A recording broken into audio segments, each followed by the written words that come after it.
Good morning. My name is Mary Jane Coker, and I am an art teacher in Birmingham, Alabama. I have taught elementary art for 16 years. I've taught middle and high school art for 3 years. So for a total of 19 years, I have taught art in the state of Alabama. During that time, I have experienced 9/11, my very first year, my very first month of teaching. We went through no state funding for a while. We went through proration.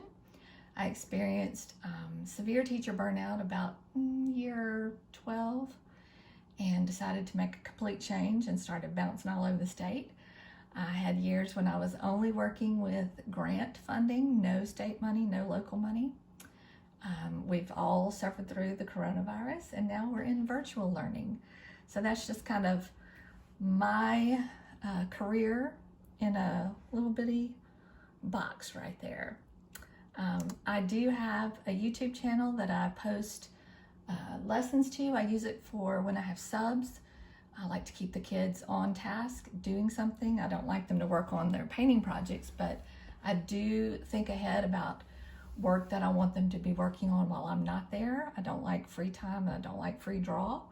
So I will record a lesson before I leave and leave it for the sub to do. That's my YouTube channel there. Sweet Southern Art by MJ. And my Insta and my Twitter are the exact same because I can't ever remember. So Miss Coker Art is my Insta and Twitter. And if you need anything, if you have any questions, if you need me to share anything with you, I'm more than happy to do that. My email is mjcoker@jeffcoed.com. We are going to look at how to set up Google Classrooms today and talk about the best ways to use it for your needs in the art room. On the elementary level, I like to set it up one classroom per grade level because, as you know, we have 32 to 40 classes a week, and setting up that many classrooms and keeping up with that many classrooms would be crazy to try and do. I know some people that do it, but I personally couldn't do it. So since all of my first graders do the same projects, there's no reason that I shouldn't just set up a classroom for first grade. Now, if Miss Smith's class is on a different pace and they have moved ahead to a new project, I can always put in something specifically for Miss Smith's class if I need to. But I don't see any sense in setting up 32 different classrooms on an elementary level. For middle and high school, I definitely set up per class. So if I have a set of 7th graders who come to see me every day for 9 weeks, I set up a classroom just for them. I set up a classroom just for my 8th graders that come see me because they rotate through. There's no sense in setting up one classroom and putting every 7th grader in the school in it because they don't all come see me. So we're going to talk about the different ways to do that today during this lesson. Okay, to set up your Google Classroom, you want to open your browser and you want to go over here and make sure that you are logged in to your school account. If you're not logged into your school account and you create a classroom, it's going to be difficult for your students to be able to see it because it's based on their school email addresses. So once you're logged onto your school account, you're going to go over here. This is where your Google Apps are located. Click on your Google Apps and find your Google Classroom icon. Click on that.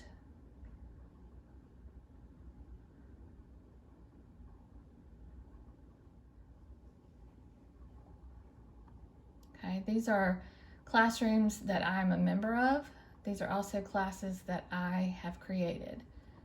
Most of the ones that I created, I've already archived. So I could go over here. All of these are the ones that I'm enrolled in. Like our supervisor keeps us informed and our school keeps us informed that way.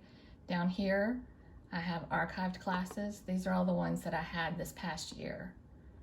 Everything is still there. I could go still, if I have a lesson that I wanted to do again, I could open it up and pull from that and copy it, but my students can't get in and see it anymore.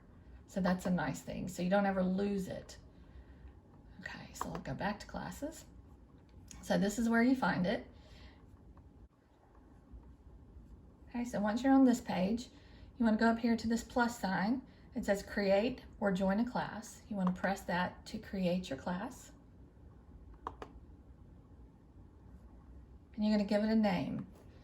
I would recommend starting with your school name. So I'm just going to put school name. And then maybe grade level, first grade. If you want to then give it a section number, I always put the subject in there because I want people to know, like if parents look at it, I want them to know what they're looking at. And I always put my room number so they can find me if they need to. Then you're going to click create. And it's going to open to your very new classroom. You have 4 options up here: stream, classwork, people, and grades.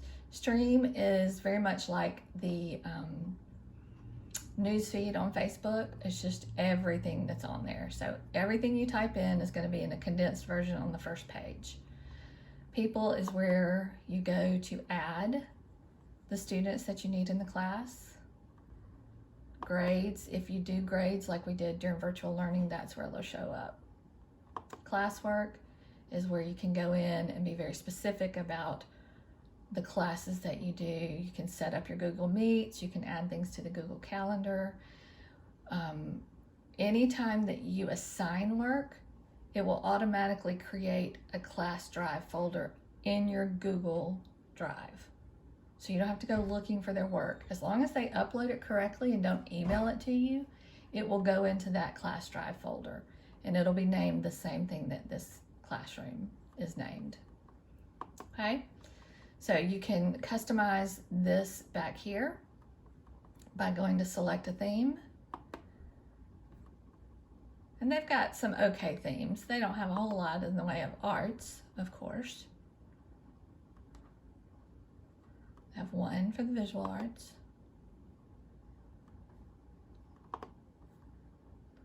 But it also gives you the option of uploading a photo. So if you have a photo that you want to put up there, you can do that. Right here is the class code. You can email this out to parents and then they can join that way. You want your parents to join so that they can see everything that you are giving the students to do. So that's very important right there. Okay.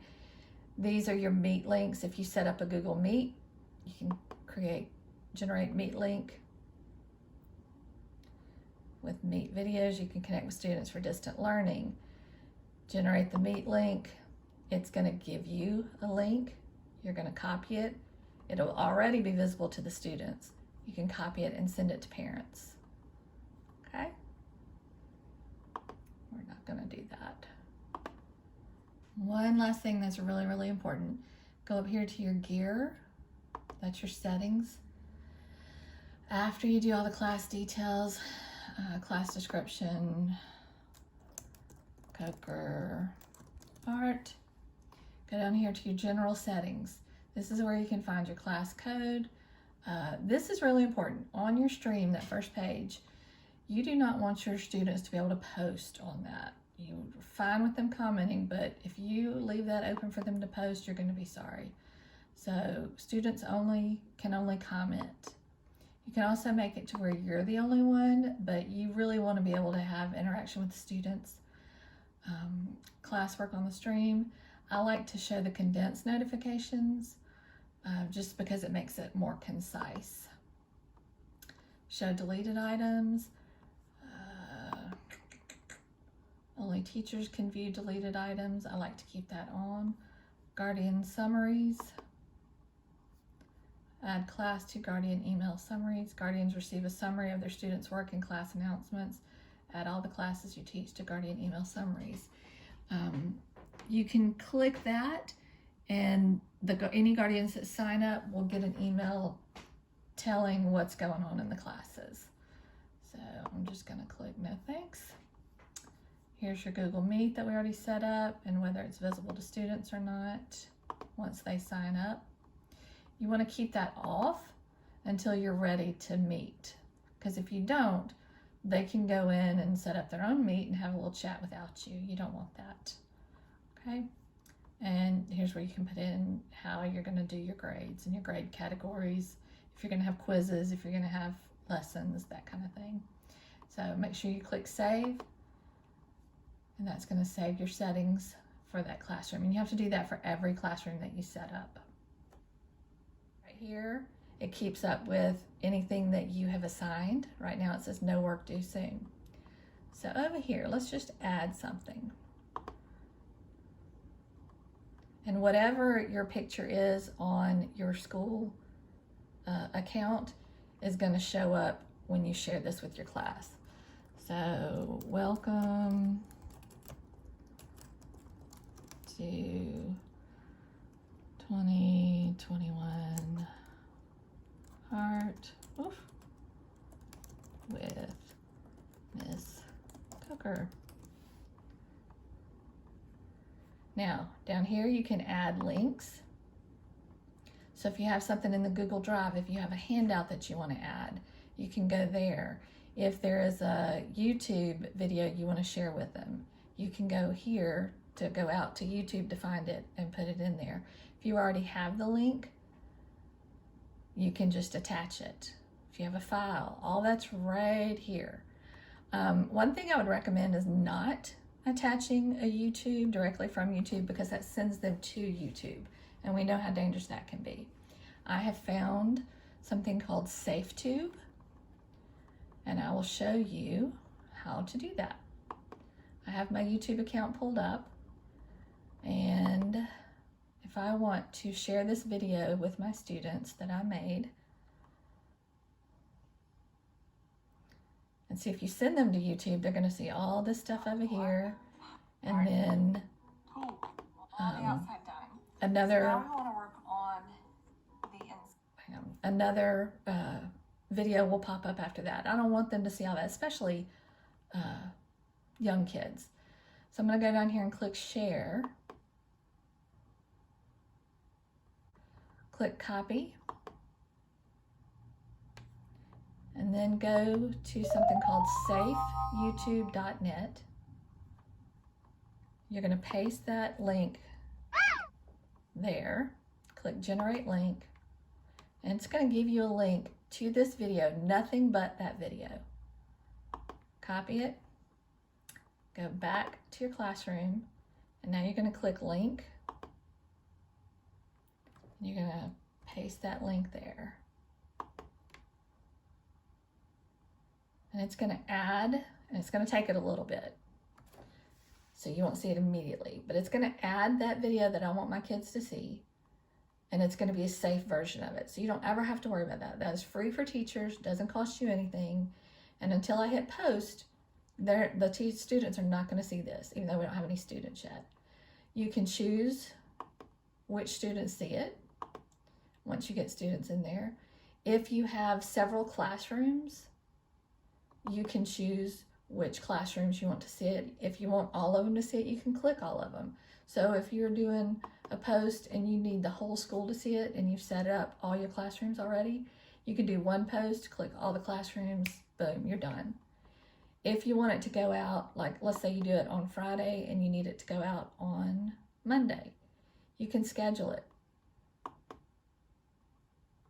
Tell it when you want it to go out, exactly what time. I did this all during virtual learning. I would work on lessons, and I would schedule them when to drop, when the kids would get them, so that I wouldn't have to, honestly, I wouldn't have to do them every single day. I did a whole bunch at one time. You can also work on it, and if you're not sure about it, save it as a draft. Come back later and post it. Okay? Once you post it, that's what it looks like. Okay, so that's just the introduction to it. So if you need to assign them something, you want to go over here to Classwork. You want to create an assignment. You can also click here, assignment, a quiz assignment. You have a question you need them to ask or answer. You have material you need them to see. You want to reuse a post. Let's say you've gotten 10 posts already. You didn't get a response to some, repost it. You can also organize things by topic.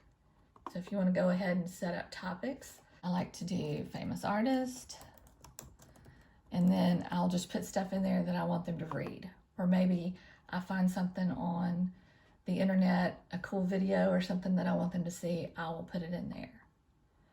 So I'll create an assignment.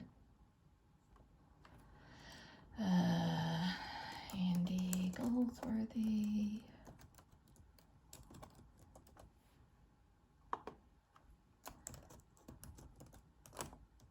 Check out this video and let's talk about it on Monday. Wow, my typing needs some improvement. I'm going to add the video.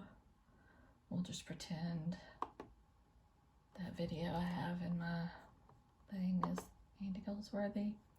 And then you can go over here.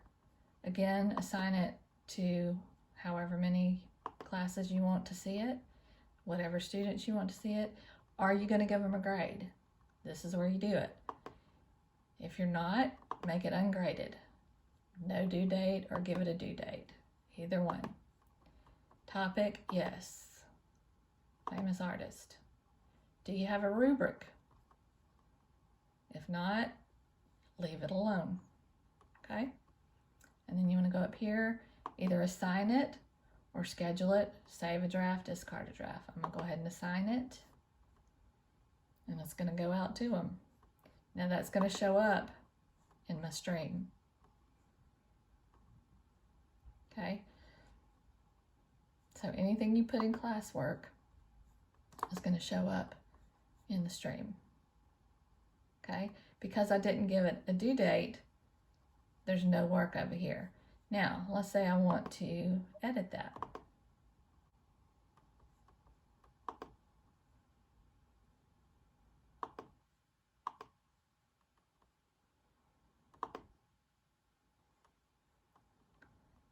Do tomorrow.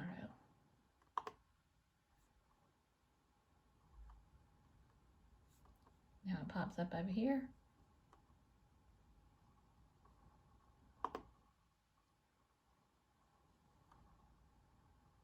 Okay, that helps you, that helps them.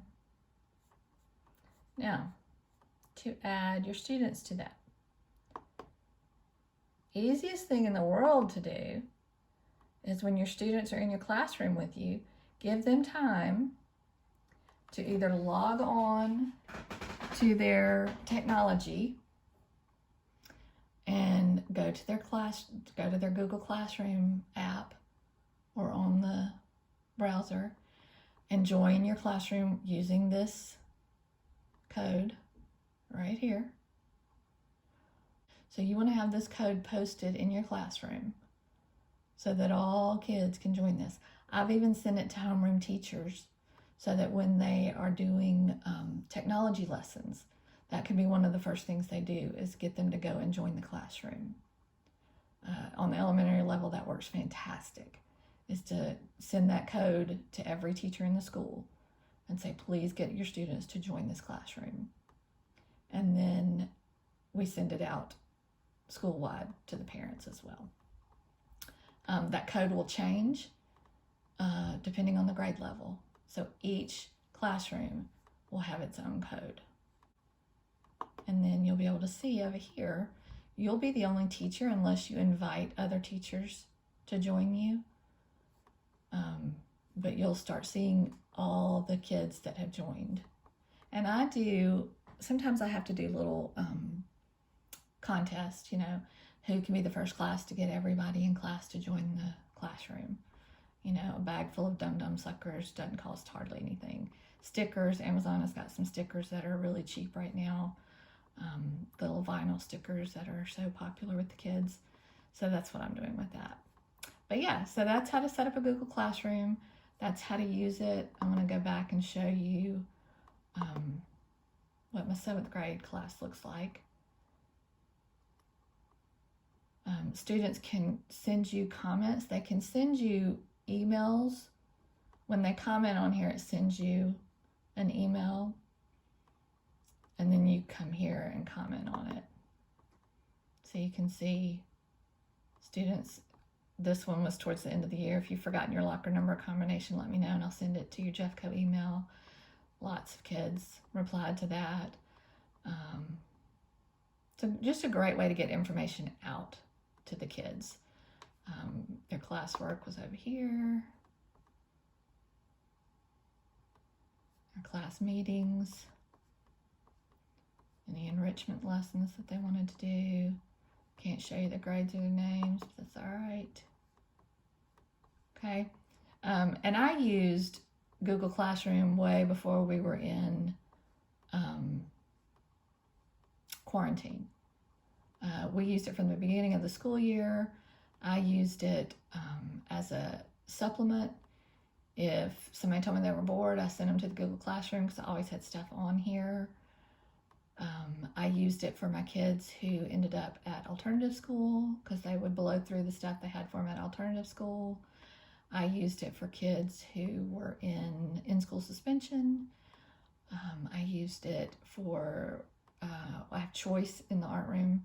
And so I had kids who wanted to learn how to draw faces. So I have a couple of iPads in the classroom, so I would upload my videos safely here so that they could get on the classroom and see the videos on how to draw facial proportions.